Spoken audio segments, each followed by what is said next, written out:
We've decided to weigh the boat. So this week what we're going to do is get ready to weigh the boat, as it's a very big project. And we're going to be taking your bets on how much the boat weighs. My name is Matt. Follow along as I turn Duracell, the legendary ocean racing sailboat, into a comfortable cruising home. We are really lucky to have Paul with us here today. Paul is a local boat builder, retired boat builder. I kind of randomly met Paul over at Russell Brown's shop many months ago. Yeah. And one of the first things you said to me was that I need to weigh the boat. And so would you mind explaining just briefly why we would need to weigh a boat like this? Well, in a major refit like Duracell, it's a major departure from what the boat was when she was originally designed and built. The original weight estimate, or the known weight of Mike Plant's boat, is now out the window completely. So I emphasised to Matt that at the early stage, where most of the interior is at least roughed in, would be a good time to get an accurate weight of the boat, and more importantly, where the centre of gravity of that lies in relationship to the hull now. Because as the fit-out progresses with engines and batteries and galley equipment and so on and so forth, a new spar that's lighter, I believe, than the original, all that is going to make a huge difference to where the ballast centre of gravity needs to be to balance the hull to where it's going to float. Yeah, and so I've been trying to estimate during the project, like when I'm building new parts in the boat, but those estimations are not perfect by any means. No. And this, like you pointed out, was a great opportunity, now that I'm close to being done with the major construction, to figure out exactly what that weight is. And it takes the guesswork out of it, because your guesswork is exactly that. It could be right or wrong. Sometimes it's wildly out, even with the best of intentions. Yeah. So yeah, I took Paul's advice, and he gave me some great ideas for how to build cradles. So we're going to be building 2 cradles. One's after the keel, one's forward of the keel. And these cradles need to be square to the boat, so they need to be perpendicular to the center line of the boat. They need to be on a structural bulkhead, and they also need to be set on cement pads. Like we're going to build or pour 1 cubic foot cement pads that are level to each other, so that the cradle is level. And like I said, square to the boat, as well as on a structural bulkhead. And the structural bulkhead I'm going to use is right about here. It's in this area. It is the forward edge of the benches inside the doghouse. So in order to find the spot where the cement pads are going to go, I've taped this. It's a really long measuring tape to the water line. And so if I have a measuring tape on both sides of the water line, one on this side, one on the port side of the boat, I'm going to take it at 40 feet here and just find the spot that's under the boat at this spot, 40-foot mark on the water line. And then I can line this up with the bulkhead later. And so this is what I'm using to just find that spot on the ground.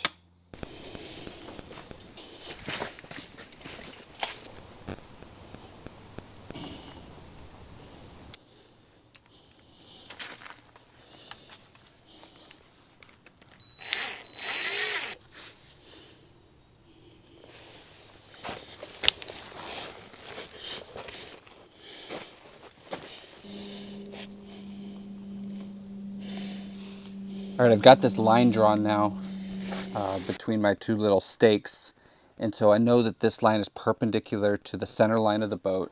It's also, each point is equidistant from the center line of the boat. So I can take a tape across these 2 and find the center. And that's going to be on exactly the center line of the boat. This is where the pads will be put. The cement pads on this line, 8 feet apart from each other. Observe the Duracell quadruped.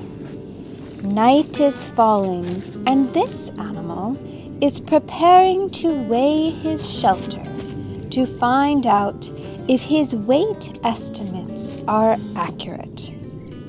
He crawls about in the dirt as the sun slowly sinks below the horizon. Do I sound totally crazy? Yes. There are occupational hazards involved when your wife, Yanni, is your videographer. Like sometimes she turns you into the subject of a BBC nature documentary.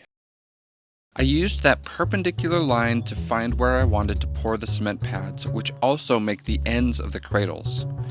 Once they were marked out, we dug the holes for the cement pads and built OSB boxes for the forms.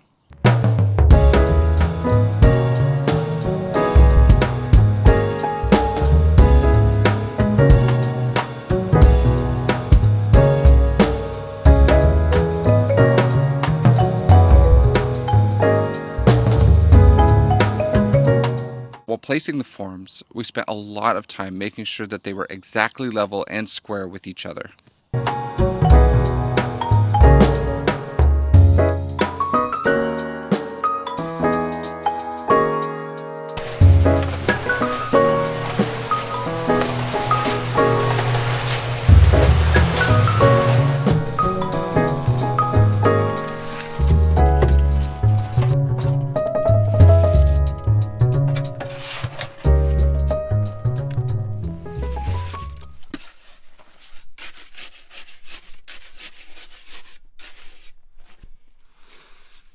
That's the life, Matt. Have Salty working hard while you sit back and text. Yep. I get used to it. Did you hear it?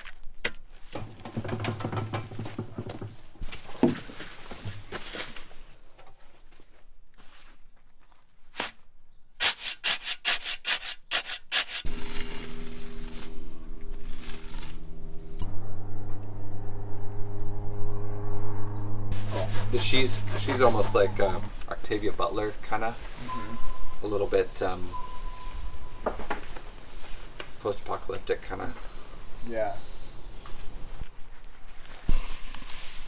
This weekend, Somerset and I are building the pads that are making the tops of the cradle. So this is what the boat actually sits on, and it's just a piece of normal sandwich core construction. It's fiberglass on top, fiberglass on bottom with foam in the middle. The cradle will be built underneath this pad, but the pad is just there to like be formed to the shape of the boat. So we're building two of them. There's one forward of the keel and one after the keel. We're using polyester resin for this project because it's cheap and cures really quickly. And this is not like a beautiful or structurally important lamination, so I didn't want to waste my good epoxy on it.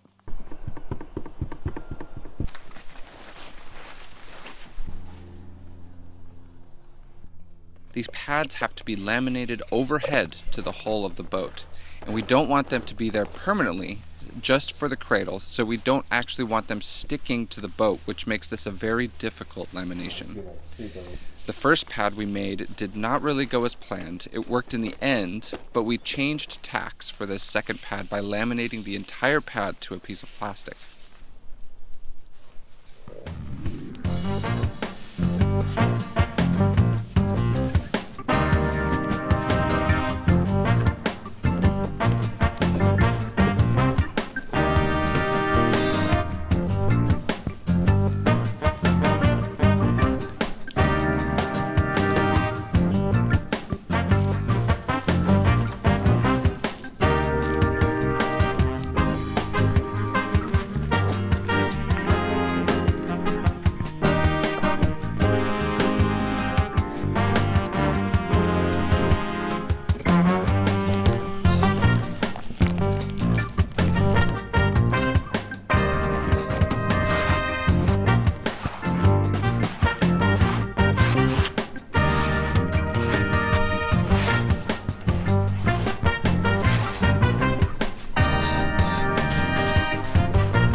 just need to go really fast here. Once the pad was all laid up, we carried the part to the boat and used the plastic to hold the part up to the boat while we put a vacuum bag on it.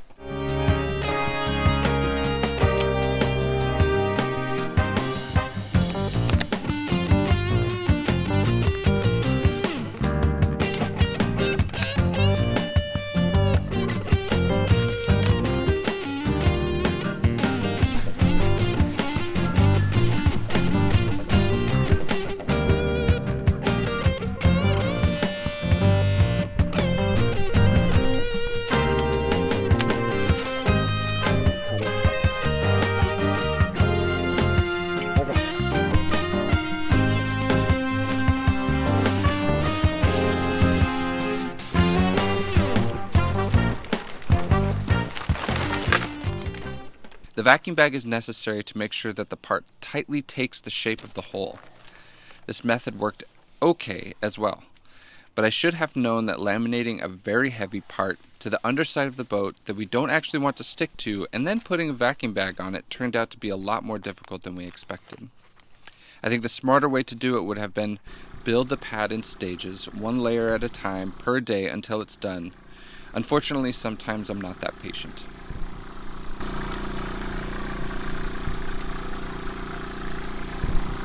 Here you can see us putting up the first pad, where we used tape to hold up the whole part, got the vacuum bag on it, and then pulled the tape out.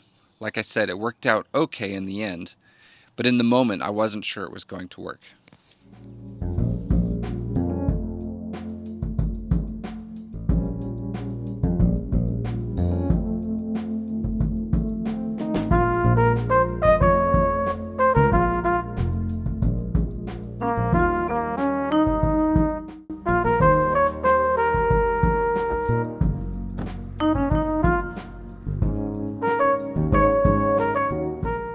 Once the pads were done, it was time to start on the cradles.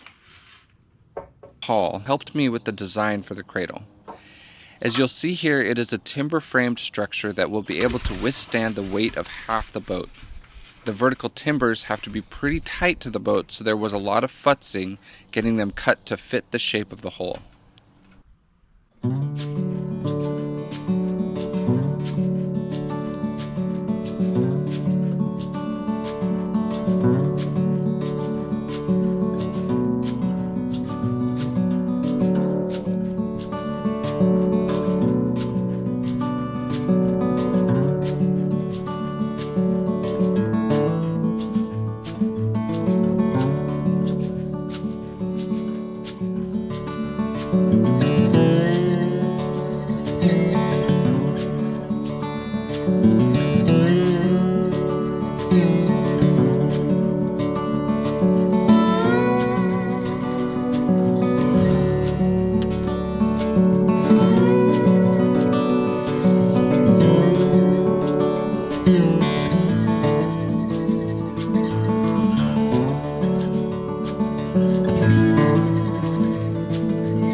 The outboard ends of the cradle are where the cradle and boat will be jacked up from the cement pad, so there are strong points built into each end that can withstand that weight.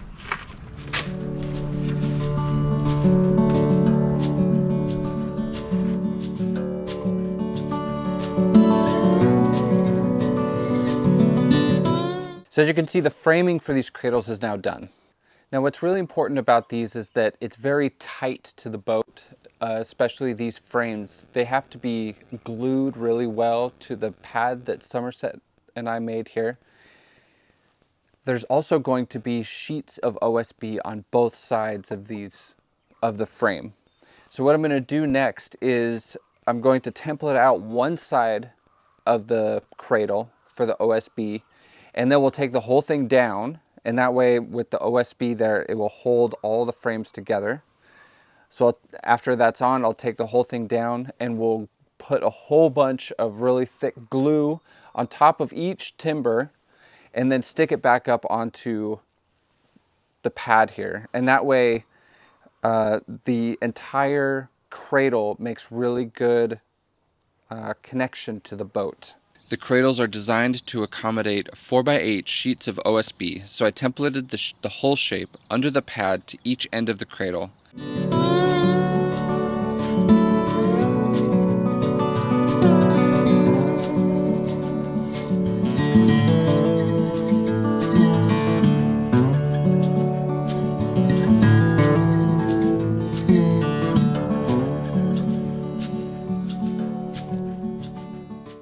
And cut that shape out of the OSB.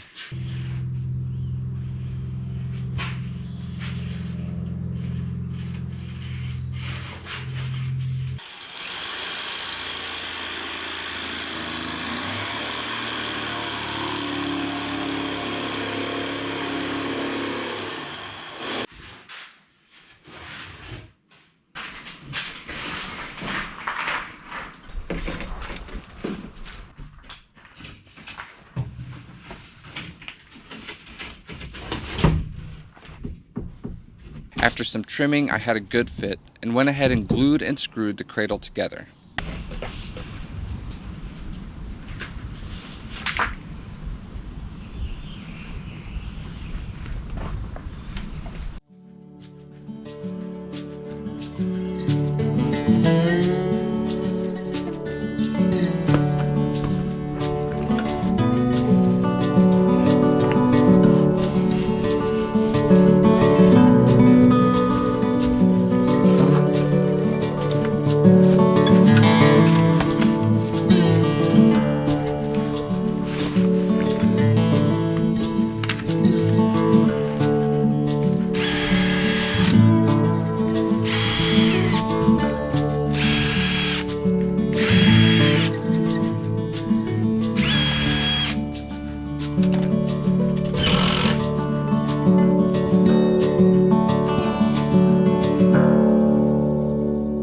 And I decided to go ahead and sheathe both sides of the cradles before gluing on the pads.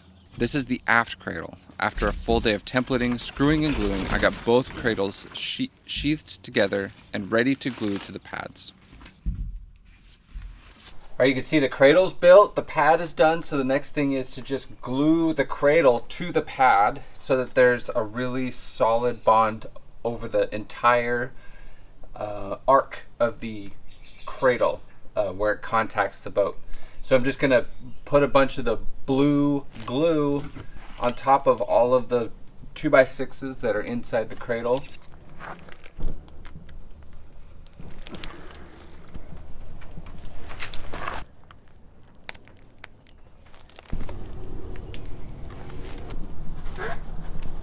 And squish it up to the pad. And I'm also gonna tape it on the forward and aft edges of the cradle. But otherwise they're very close to being done here.